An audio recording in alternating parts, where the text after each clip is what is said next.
আসসালামু আলাইকুম। মধ্যরাতে বিশেষ পাহারায় সীমান্ত অতিক্রম করেন ওবায়দুল কাদের।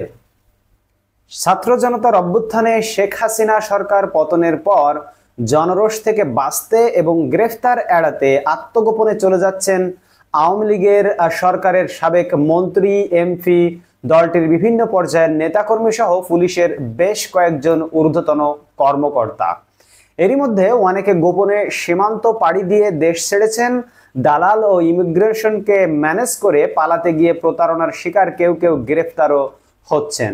দালাল সিন্ডিকেটের সহায়তায় কেউ কেউ ভারতে ঢুকতে কোটি কোটি কোটি কোটি টাকাও দিচ্ছেন। তবে 20 লাখের নিচে কেউ ঢুকতে পারেননি বলে বিশ্বস্ত একাধিক সূত্রে জানা গেছে।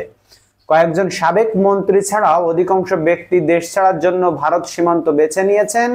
দেশ ত্যাগের জন্য তারা যশোর, ব্রাহ্মণবাড়িয়া, কুমিল্লা, হবিগঞ্জ, সিলেট, দিনাজপুরের হিলি ও পঞ্চগড়ের বাংলাবান্ধা সীমান্ত ব্যবহার করেছেন। তাদের পারাপারের কাজে বিভিন্ন সীমান্তে গড়ে উঠেছে একাধিক চক্র। এ চক্রের সদস্যরা প্রভাবশালীদের পার করে দিয়ে বিপুল অঙ্কের টাকা হাতিয়ে নিচ্ছে বলে এক প্রতিবেদনে জানিয়েছে দৈনিক যুগান্তর। প্রতিবেদনে আরো বলা হয়, শেখ হাসিনা পালিয়ে যাওয়ার পর 5 আগস্ট মধ্যরাতে খোদ আওয়ামী লীগের সাধারণ সম্পাদক ওবায়দুল কাদের যশোরে চলে যান।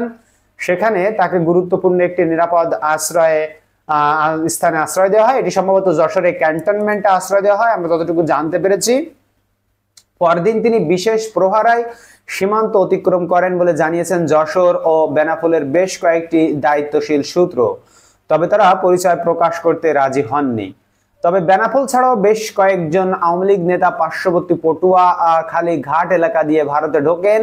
ঝুঁকি নিয়ে এভাবে ভারতে পালাতে গিয়ে ভারতীয় সীমান্ত হত্যাকাণ্ডের শিকার হন কেন্দ্রীয় ছাত্রলীগের সাবেক সাধারণ সম্পাদক ইসাক আলী খান পান্না। ভারতীয় অংশের দালালরা একা পেয়ে নির্যাতনের পর গলা টিপে হত্যা করে তাকে। বেশ কয়েকদিন পড়ে থাকার পর পান্নার অর্ধগলিত লাশ উদ্ধার করে পশ্চিমবঙ্গ পুলিশ। সংশ্লিষ্টরা বলছেন, দালালদের সহায়তায় একের পর এক আওয়ামী লীগ নেতা ভারতে পালাতে সক্ষম হওয়ায় স্থানীয়দের অনেক ক্ষুব্ধ। এ কারণে এলাকায় অপরিচিত কাউকে দেখে সন্দেহ হলে তাদের ধরে বিজিবির হাতে তুলে দেওয়া হচ্ছে বিভিন্ন সীমান্ত এলাকায় এখন থেকে। এখন প্রশ্ন হলো, এই যারা পালিয়ে গিয়েছে সকলের একটাই প্রশ্ন, আপামর জনতার একটাই প্রশ্ন, যারা পালিয়ে গেছে তারা অবশ্যই সেনাবাহিনীর সহায়তায় পালিয়ে গিয়েছে। সেনাবাহিনী কেন তাদেরকে পালাতে দিল? সেনাবাহিনী কেন তাদেরকে পালাতে সাহায্য করলো? যারা সরাসরি মানুষ মারার হুমকি দিয়েছিল, যেমন ওবায়দুল কাদের একজন, এরকম অনেক আওয়ামী লীগের নেতাকর্মী যারা সরাসরি সাধারণ ছাত্র জনতার উপর গুলি চালাতে নির্দেশ দিয়েছিল, তাদেরকে কেন পালাতে দিচ্ছে? সকলের একটাই প্রশ্ন। আপনাদের প্রশ্ন কি? অবশ্যই আপনারা মূল্যবান মতামত কমেন্ট বক্সে জানাবেন।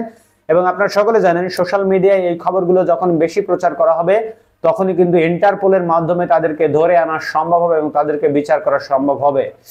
বন্ধুরা, ধন্যবাদ সবাইকে ভিডিওটি দেখার জন্য। যারা যেখান থেকে দেখছেন আমাদের সাথেই থাকুন পরবর্তী খবর পাওয়ার জন্য। আমরা আপনাকে বাংলাদেশে ঘটে যাওয়ার সকল খবর জানানোর চেষ্টা করব ইনশাআল্লাহ। এবং আমাদের এই ভিডিওতে একটি লাইক দিতে ভুলবেন না।